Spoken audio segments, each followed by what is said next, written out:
நான் சௌக்கியமா இருக்கிறப்பா, கடவுள் என்ன நல்லா வச்சிருக்கிறார். அவன் சொல்றான், நானும் பேசலாமான்னு யோசிக்கிறேன். நீ போய் பேசு, தப்பா பேசினா எலும்பு என்ன கேட்க கொடுப்பாங்க. எந்த ஊர்ல பேசுறோமோ தப்பா பேசினா அங்கேயே உதவு. அவ்வளவு கைச்சிருச்சு. அப்புறம் வீடெல்லாம் சுத்தி பார்த்துட்டு அவன் கேட்டா பாருங்க, ஒரு பேச்சுல இவ்வளவு சூரியன் இருந்தாலும் கேட்டா பாருங்க, நீங்க நம்ப மாட்டீங்க. ஒரு 10 நிமிஷத்துல போன் வந்ததுங்க. இப்ப மாதிரி ஹேண்ட் போன் கிடையாது. அப்ப அந்த லேண்ட் போன் தான், இந்த பெரிய போன் வந்தது. போய் எடுத்தா, நான் வடார்காட்ல குடியாத்தம்ங்கிற ஒரு ஊர்ல 10 நாள் மகாபாரதம் பேசுறதா இருக்கிறேன். 10 நாள் நான் மகாபாரதம் பேசுற பேச்சு கேன்சல் ஆயிடுச்சு. அது ஏன் ஆச்சுன்னு உங்களுக்கு தெரியுதா? இப்பதான் கண்ணு வச்சான், பேசுற சௌரியமா இருக்கேன்னு கேட்டா பாருங்க, 10 நாள் பேச்சு போச்சு. நான் எவ்வளவோ பேரை பார்த்துருக்கேன், இவ்வளவு பவர்ஃபுல்லான சாமியார் நான் பார்த்துருக்கேன். 10 நாள் எனக்கு மீட்டிங் இல்லை. நான் அப்படியே யோசிச்சேன், எவ்வளவு பவர்ஃபுல்லா இருக்கிறாங்க. கேட்டா உடனே மீட்டிங் போச்சு. சரி பரவாயில்ல, 10 நாள் வீட்டோட இருக்கலாம், கொண்டாட்டியோட வீட்டோட இருக்கலாம், பரவாயில்ல நினைச்சிட்டு சாப்பாடு ரெடி பண்ணி எங்க வீட்டை மாட்ட சொன்னேன். எங்க வீட்டுல பெரிய டைனிங் டேபிள், அது பெருசா இருக்கும். டைனிங் டேபிள் எனக்கு எல்லாமே பெருசா இருக்கும், பெருசா இருக்கும், பெரிய டைனிங் டேபிள். அவன் டைனிங் டேபிள் இவ்வளவு பெருசா இருக்குது அப்படின்னா, நான் என்ன யோசிச்சு, இந்த டேபிள் என்ன ஆகும், இது ஆடுமா, உடையுமா, வெடிக்குமா, இந்த டேபிள் என்ன ஆகும் நான் நினைச்சுக்கிட்டே இருந்த பாருங்க. எங்க வீட்டம்மா பரிமாறத்துக்கு வேகமா வந்தவங்க இந்த ஓரத்துல நங்குன்னு இடிச்சுட்டு ஆ அப்படின்னாங்க. அவனுக்கு இன்னும் பவர் அப்படின்னாங்க, இன்னும் பவர் போல. இதாச்சுங்களா, இலை போட்டு இந்த வீட்டம்மா பரிமாறுறாங்க. ஒரு கூட்டு, ஒரு பொரியல், ஒரு பச்சடி, பருப்பு எல்லாம் வச்சு பரிமாறுறாங்க. வந்திருக்கிறான் வெளியூர்ல இருந்து. அவன் அடுத்த கேள்வி கேட்டான் பாருங்க, அது ரொம்ப பயங்கரமான கேள்வி. அவன் என்ன பார்த்து கேட்கறான், தினமுமே நீங்க இவ்வளவு திண்டீங்களா? என்னங்க சொல்றது, சைவத்துல போய் ஒரு கூட்டு பொரியல் இல்லாம எப்படி சாப்பிடுறது? இப்ப என்ன நடந்ததுன்னு நீங்க யோசிச்சீங்களா? அவன் நடக்கணும்ல ஏதாவது ஒண்ணு. தினம் அவனை திண்டிங்களா பாருங்க. நான் போக வேண்டிய இடத்துக்கு போயிட்டு வந்துட்டேன். உடனே ரைட் ஆகுது, போக வேண்டிய இடத்துக்கு நான் போயிட்டு வரேன். அவ்வளவு பவர்ஃபுல். அப்படியே அதே மாதிரி கரெக்டா நடக்கலாம். நான் மெதுவா கேட்டேன், எப்ப பயணம் அப்படின்னு. ஏன்னா வெளியே இருக்கணும், எப்ப பயணம்? அவன் சொன்னா 1 வாரம் தங்கிச்சு. போச்சுடா, இன்னும் என்னென்ன வெடி வைக்க போறாங்கன்னு தெரியலையே அப்படின்னு. எனக்கு நல்ல நேரம் என் நண்பர் ஒருத்தர் மோட்டார் பைக்ல வந்து இறங்கினாரு. ரொம்ப சோகமா இருந்தாரு. என்ன சோகம்னு கேட்டேன். அவர் சொன்னாரு, விவசாயம் பண்றேன், இந்த மாதிரி என்னன்னு தெரியல, விவசாயத்துல எனக்கு பயிரே வளரலைங்க, கடையா மண்டி கிடக்குது, வயல் முழுக்க கடையா மண்டி கிடக்குது, பயிரே வளையலைங்க அப்படின்னு. இப்ப என்ன பண்ண போறீங்க அப்படின்னு. பேசாம உழுது விட்டலாமான்னு பாக்குறேன். அத்தனை அப்ப உழுது விட்டலான்னு பாக்குறேன் அப்படின்னு. நான் சொன்னேன், அப்படி அவசரப்படாதீங்க, என்கிட்ட ஒரு மகான் இருக்கார், ஒரு முனிவர் இருக்கார், இவரை கூட்டிட்டு போய் நீங்க காட்டுங்க. அவர் கடையெல்லாம் பார்த்து எவ்வளவு கடை அப்படின்னு நல்லா கை கொடுக்கும், உங்களுக்கு விவசாயம் தப்பிக்கும், வேணுமா? அவர் சொன்னாரு, நீங்க போய் சொல்றீங்க. நான் போய் சொல்லல, நிஜமா எங்க வீட்டுல இது நடந்தது, 3 நடந்தது. சார் இன்னும் நான் சொல்ல விட்டேனே, என் குழந்தை கொஞ்சம் குண்டா இருக்கும், குழுகுழும் உடையாது. உன் பிள்ளையாரு? ஆமா, குழுகுழும் இருக்கு, நான் கண்ணு விழுந்துச்சு. தப்பா அப்படியே விழுது. நான் இவ்வளவு சொன்னேன், இதெல்லாம் அவருக்கு பலிக்குது, அவர் சொன்ன உடனே அது மாதிரி நடக்குது அப்படின்னு. அப்படியா, விடுங்க இருக்கட்டும். இது சொன்ன உடனே அவர் என்ன பண்ணாரு, ஆச்சரியம் பாருங்க. இந்த மோட்டர் பைக்ல வந்தவன் அவரை கேட்டான், என் கூட வரீங்களா, எங்க வயக்காட்டுக்கு போய் பார்க்கலாம் அப்படி. என்ன நினைச்சாலும் தெரியல, ஏறி உட்காந்துட்டு நம்மளை பிடிச்ச வரைக்கும் விட்டு பார்த்து இவர் போனாருங்க. போயிட்டு ஒரு வாரம் தள்ளி, 1 வாரம் கழிச்சு அந்த விவசாயி மோட்டர் பைக் எடுத்து மறுபடியும் என் வீட்டுக்கு வந்தார். நான் உடனே என்ன ஆச்சுன்னு எனக்கு ஒரு தவிப்பு இருக்கு இல்லையா கேட்டேன். நீ கூட்டிட்டு போனியப்பா, என்ன ஆச்சு? சொன்னா பாருங்க, அந்த வைத்தியத்துல கேட்டேன், அந்த வைத்தியத்துல கேட்டேன் என்ன நடந்ததுன்னு.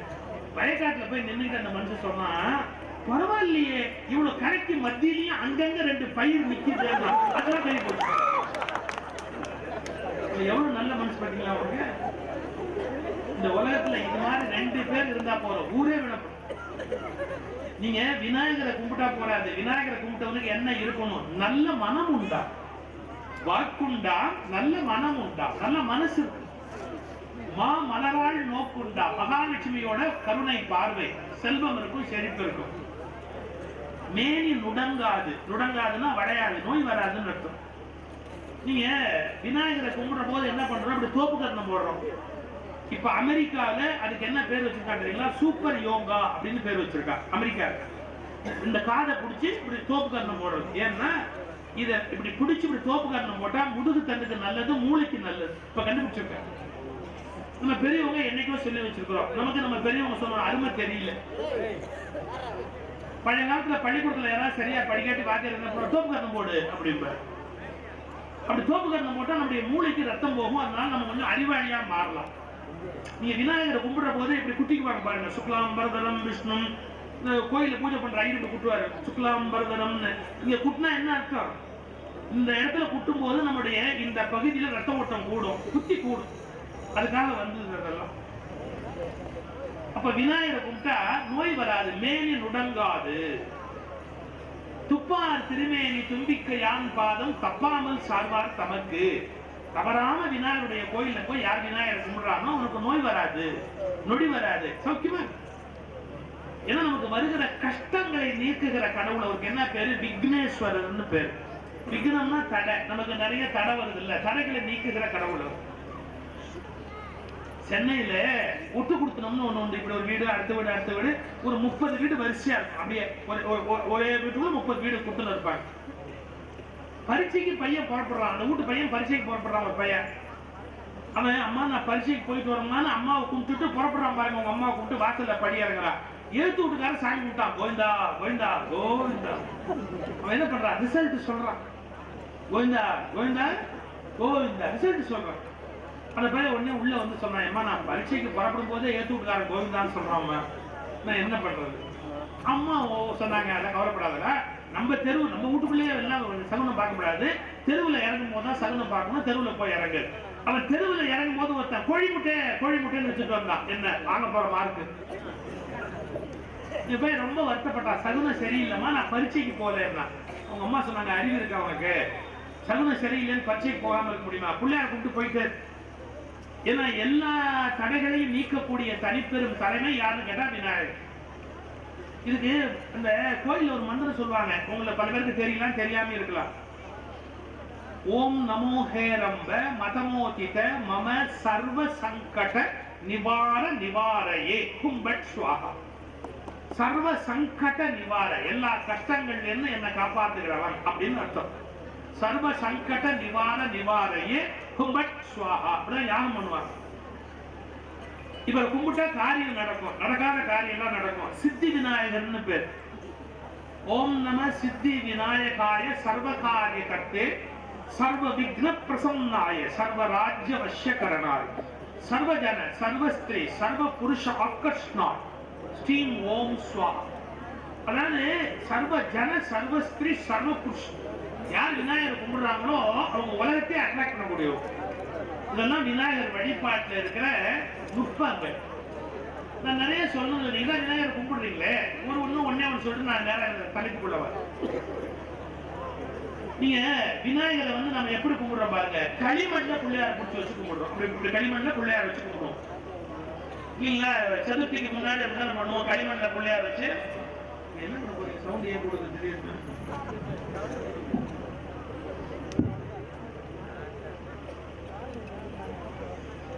களிமண்ல பிள்ளையார கும்பிடுறோம் அப்படின்னு சொன்னா நீங்க நல்லா யோசிக்கணும். நம்ம பெரியவங்க எப்படி வச்சாங்கன்னா, களிமண்ல பிள்ளையார வச்சு தொப்பையில காசு வைப்பாங்க.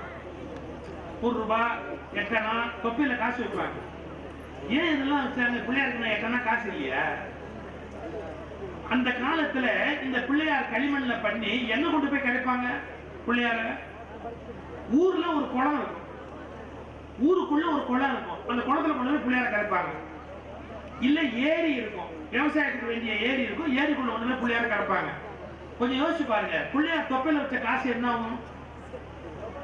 குளத்துக்குள்ள போகும், ஏரிக்குள்ள போகும். வெயில் காலத்துல தண்ணி வத்தின உடனே ஊர்ல இருக்கிற சின்ன பையலுக்கு என்ன பண்ணுவான்? இந்த குளத்துக்குள்ள காசு இருக்குதா, பிள்ளையார் தொப்பையில போட்ட காசு அப்படின்னு எல்லாரும் மண்ணை அள்ளி கொண்டாந்து வெளியே போடுவான்.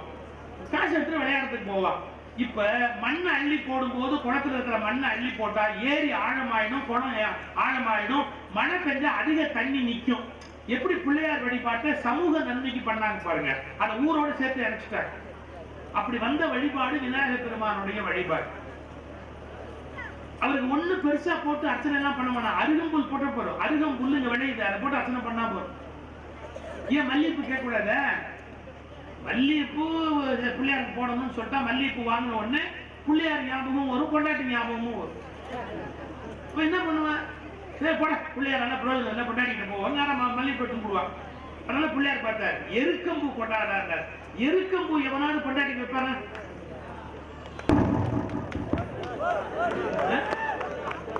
மனைவிக்கு போய் யாராவது ஒருத்தர் அன்பே நெருக்கமாய் கட்டிய எருக்கம்பூ இருந்தா, நெருக்கமாய் கட்டிய எருக்கம்பூ என்ன சொல்றா, இது எங்க பூக்குது அங்கேயே போய. எருக்கம்பூ யாரும் கொண்டாடி தலைமையில வச்சு அழகு பார்க்க மாட்டாங்க. அப்போ உனக்கு என்ன வேண்டாமோ அதை எனக்கு கொடுத்தா போதுங்கிறார் விநாயகர். அப்ப எவ்வளவு பெரிய கருணையானவர், எளிமையானவர். அரசமரத்துல பிள்ளையார் உட்கார்ந்து இருப்பாரு. நான் உங்களுக்கு எல்லாத்தையும் நீங்க சொல்ல முடியாது, நிறைய விஷயம் இருக்குது. அரச மரத்துல பிள்ளையார வச்சு என்ன பண்ணுவாங்க பாருங்க, இப்படி ஒரு பாம்பு ஒன்னோட ஒண்ணு பின்னி இருக்கிற மாதிரி இப்படி ஒரு படம் போட்டு வச்சிருப்பாங்க கல்லுல. நாகர் அடிச்சு பிள்ளையாருக்கு பக்கத்துல வைப்பாங்க. இன்னைய வரைக்கும் அதுக்கு அர்த்தம் என்னன்னு எவனும் தெரியாது. அது என்ன தெரியுங்களா? அது நாகப்பாம்பு ரெண்டு இப்படி பின்னி இருக்கிற மாதிரி அப்படி போட்டிருப்பாங்க. வேற ஒண்ணும் இல்லை பாருங்க, ஒரு நாடி நமக்கு இந்த தலையில இருந்து ஆரம்பிச்சு இப்படி போய் இப்படி போய் இப்படி போகுது. அதே மாதிரி இந்த நாடி போகுது. இதெல்லாம் இந்த இடத்துல இந்த இடத்துல இந்த இடத்துல ஒன்னோட ஒண்ணு ஜாயிண்ட் ஆகுது. அப்படியே ரெண்டு காலுக்கு போகுது. மனித உடம்பில் ஓடுகிற இரண்டு நாடிகளைத்தான் அவங்க வந்து பாம்பா படம் போட்டு வச்சாங்க. இந்த ரெண்டு நாடி சரியா இருந்தாதான் நோய் இல்லாம இருக்கலாம். இந்த ரெண்டு நாடியில எது அடி வாங்கிட்டாலும் அவங்களால ஒண்ணு வேலை பார்க்க முடியாது. இந்த உலகத்துல ரொம்ப ஆரோக்கியமா இருக்க முடியாது. இதெல்லாம் விஞ்ஞானம். விஞ்ஞானத்தை அந்த விநாயகர் வழிபாட்டுக்குள்ள ஒழிச்சு வச்சிருக்கிறாங்க. ஆக எளிய வழிபாடு, அரிய வழிபாடு, அருமையான வழிபாடு. இந்த மாதிரி பிள்ளையாரும் ஒருத்தன் கும்பிட்டு இருந்தான், சாமி கும்பிட்டு இருந்தான் பிள்ளையார். இந்த கடவுள் இல்லைன்னு சொல்லி பிரச்சாரம் பண்றவங்க இருப்பாங்கல்ல. ஒருத்தர் அங்கே வந்து கேட்டாரு, என்னடா அது கண்ணை கும்பிடுறீங்க, கண்ணை கும்பிடுறீங்க, அறிவுக்கிற கண்ணை கும்பிடுங்க. இவன் சொன்னா, இல்லைங்க எங்களுக்கு அது கல் இல்லைங்க, கடவுளுங்க, நாங்க கும்பிடுறோங்க, எங்களுக்கு பலிக்கிட்டு நாங்க கும்பிடுறோம். அவன் என்ன பண்ணா, நாயை பிடிச்சிக்கிட்டு வாக்கில் கூட்டிட்டு வந்துட்டு இருந்தான், நாயோட வந்துகிட்டு இருந்தான். அவன் வேணும்னு வம்புடுக்கிறான் இவனை பார்த்து. அவன் சொன்னா, என் நாய்க்கு இருக்கிற சக்தி, என் நாய்க்கு இருக்கிற பலம், என் நாய்க்கு இருக்கிற அறிவு உங்க பிள்ளையாருக்கு கொண்டாடுவாங்க. என்னடா சொல்ற, நான் கும்பிடுனா அது போய் இப்படி பேசுறிய. பக்கத்துல குளம் இருந்தது. இந்த நாயை கூட்டிட்டு வந்தவன் சொல்றான், என் நாயை தூக்கி தண்ணிக்குள்ள போடுறேன், என் நாயை தூக்கி தண்ணிக்குள்ள போடுறேன், உன் பிள்ளையார தூக்கி தண்ணிக்குள்ள போடுவோம், யாருக்கு சக்தி இருக்கோ நீந்தி வரட்டுன்றான். எவ்வளவு வம்பு பண்றான் பாருங்க. உன் பிள்ளையார தூக்கி தண்ணிக்குள்ள போடு, நாயை தூக்கி தண்ணிக்குள்ள போடுறேன், யாருக்கு சக்தி இருக்கோ நீந்தி வரட்டும். இவன் பதில் சொன்னா பாருங்க, அப்படி வேணாம், முதல்ல உன் நாயை தூக்கி என் பிள்ளையார் மேல போடு, அப்புறம் என் பிள்ளையார் தூக்கி உன் நாய் மேல போடுறேன், யாருக்கு சக்தி இருக்கோ பழிச்சுக்கிட்டு. அவன் சொன்னா, நான் தெரியாம சொல்றப்பா, நான் போயிட்டு வரேன். இதெல்லாம் மனதில் இருக்கிற நம்பிக்கை. அதெல்லாம் யாரையும் காயப்படுத்தக்கூடாது. அவங்க சௌரியப்படி அவங்க சாமி கும்பிடுவாங்க. இந்த வழிபாட்டுல நிறைய விஷயம் இருக்கு, நூற்றுக்கணக்கான விஷயம் இருக்குது. விநாயகருக்கு மட்டும் என்னென்ன படைக்கணும்னு தமிழ்ல இருக்குது. நீங்க படைக்கணும்னா என்னென்ன படைக்கணும்? கொத்துக்கடலை படைப்பீங்க, கொண்டக்கடலை படைப்பீங்க, அவல் படைப்பீங்க, பொறி படைப்பீங்க, பழங்கண்ணா படைப்பீங்க. என்னென்ன கொடுக்கணும்னு திருப்பு கூட இருக்குது.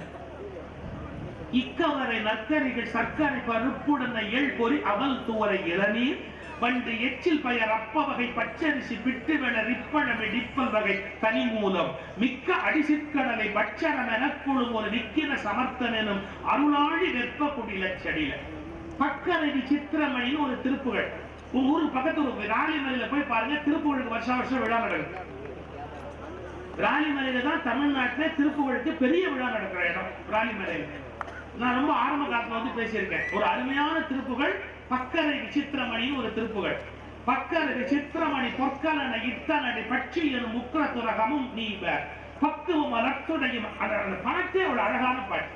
அதுல வர ஒரு வரி, இக்கவரை நற்கனிகள் சர்க்கரை பருப்புடன எள் பொறி அவல் துவரை இளநீர் வண்டு எச்சில் பயர் அப்ப வகை பச்சரிசி பிட்டு வெள ரிப்பழமை டிப்பல் வகை தனி மூலம். பிள்ளையாருக்கு என்னென்ன வைக்கலாம்? பச்சரிசி, புட்டு, வெள்ளரி பழம், இடிக்கிறது, என்னென்ன உண்டோ எல்லாம் பிள்ளையாருக்கு வைக்கலாம். ஏங்க பிள்ளையாருக்கு வச்சா பிள்ளையார் சாப்பிடுறாருன்னு அர்த்தம்? நீங்க கொழுக்கட்டை வைக்கிறீங்க, துதிக்கையை நீட்டி புள்ளையார் வச்சுட்டா மறுநாள் படைக்க யோசிப்பீங்க. காலம் கட்டி போச்சுப்பா, சாமி கையை வச்சு சாப்பிடுறாரு, யோசிப்பீங்களா இல்லையா? அந்த அம்மா சொல்லுங்க, சாம்பாரை கார்டனட் குரல் வச்சு கூட்டு சாமி சாப்பிடுங்க. உலகத்துல எல்லாரும் பயப்படுவா. இன்னைக்கு சொல்றேன் பாருங்க, நீங்க இவ்வளவு பிள்ளையார் முன்னாடி வச்சீங்களே, கொழுக்கட்டை வச்சீங்களே, எடுத்து சாப்பிட்டாரா? அவர் ஏன் இவ்வளவு படைக்க சொல்றாரு? அவருக்கு ஐயா, அவருக்கு நல்லா தெரியும், அவருக்கு படைச்சா அந்த ஊர்ல இருக்கிற எல்லாருக்கும் கொடுப்பாங்க. இப்போ நம்ம வீட்டுல பொங்கி தின்னா அதுக்கு சாதம்னு பேரு, குக்கர்ல 3 தடவை சவுண்ட் வச்சு சாப்பிட்டா அதுக்கு சாதம்னு பேரு, சாமி கிட்ட காட்டிட்டா அதுக்கு பிரசாதம்னு பேரு. சாதம் எனக்கு சொந்தம், பிரசாதம் ஊருக்கு சொந்தம். பிரசாதம் தான் எல்லாருக்கும் போதும் இல்லையா? அப்ப அந்த எல்லாத்தையும் வச்சு படைச்சு எல்லாருக்கும் தானம் பண்ணணும், கொடுக்கணும். மற்றவங்களுக்கு கொடுத்து சாப்பிடுற வழிபாடு விநாயகர் வழிபாடு. அவ்வளவு அருமையான விநாயகரை ரொம்ப அருமையா ஏற்பாடு பண்ணி இங்க பூஜை பண்ணி கும்பிடுறீங்க. கற்பக விநாயகர்னு பேரு. கேட்கறது கொடுப்பாரு, என்ன கேட்கறீங்களோ கொடுப்பாரு, கற்பக விநாயகர். ஆனா ஒண்ணு கவனிச்சுங்க, கற்பக மரம் கேட்கறத கொடுக்கும், தன்னை கொடுக்காது. கேட்டா மரம் தன்னை கொடுக்காது. விநாயகர் கேட்கறதையும் கொடுப்பாரு, கேட்டா தன்னையும் கொடுப்பாரு. ஆனா விநாயகர் இருக்கிறது மிகப்பெரிய சிறப்பு. இப்ப நீங்க விநாயகரை பார்த்திருக்கீங்களா? உடனே எல்லாரும் என்ன பார்த்துட்டு பார்த்திருக்கேன்னு சொல்லுவாங்க. விநாயகர் எப்படி இருப்பாரு? ஏறத்தாழ ஒண்ணு மாதிரி தான் இருப்பார். நீ விநாயகரை பாத்தீங்கன்னா பாருங்க, இடது காதுல தொடங்கி, விநாயகருடைய இடது காதுல தொடங்கி அப்படி வலது காதுக்கு அப்படி போய் அப்படி அந்த தந்தத்துக்கு இப்படி வந்து ஒரு தந்தத்துக்கு வந்து அப்படி துதிக்கையில் இப்படி சூசிங்கன்னா என்ன வரும்? இடது காதுக்கு போய் வலது காதுக்கு போய் தந்தத்துக்கு போய் துதிக்கையில வந்தா ஓம் வரும். எல்லா மந்திரங்களையும் முகமாக உடையவர் அர்த்தம். மந்திரத்தை முகமாக உடைய மந்திர சுரூபி அப்படின்னு அர்த்தம். பிள்ளையார் சொல்லி போடுறீங்க எழுதும் போது, பிள்ளையார் சொல்லிக்கு அர்த்தம் எத்தனை பேருக்கு தெரியும்? பிள்ளையார் சொல்லி ஒரு ரவுண்டு போட்டு ஒரு கோடு போடுவீங்க. இந்த ரவுண்டு போட்டு போட்டா பிள்ளையார் சொல்லி எழுதுறது. அந்த அர்த்தம் நான் மேடையில் ரொம்ப விவரமா சொல்ல முடியாது. இப்பெல்லாம் கருவாக்க நிலையங்கள்னு தண்ணி அங்கே வரக்கூட தம்பி தம்பி தம்பி தம்பி இப்ப அங்கேயும் சவுண்ட் வருது, எரிச்சலா வருது சவுண்ட், அங்கேயும் வருது. அது வந்து இங்க பேச முடியாது, இங்க பேச முடியாது. அதை குறைச்சு இங்கதான் போடுறோம். அது எல்லாத்தையும் அந்த அளவா வைங்க.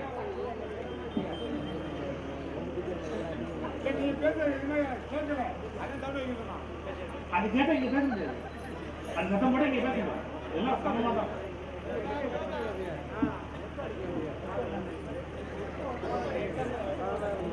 இப்ப நம்ம பிள்ளையார் சொல்லி வரோம். இப்ப எனக்கு தலை சொல்லி தெரியல, பிள்ளையார் சொல்லி பிள்ளையார் சொல்லி போடுறோம் பாருங்க. அப்படி போட்டு ஒரு போட்டு போடுவோம். என்ன பிள்ளையார் சொல்லி? இந்த நீங்க திருச்சிக்கு வந்தீங்கன்னா, திருச்சிக்கு வாங்க, அங்க ஏதாவது கருவாக்க மையம், இப்பெல்லாம் ஃபெர்டிலிட்டி சென்டர்ங்கிற இங்கிலீஷ்ல, குழந்தை இல்லாதவங்களுக்கு குழந்தைய உண்டு பண்ணி தரத்துக்காக நிறைய டாக்டர்ஸ்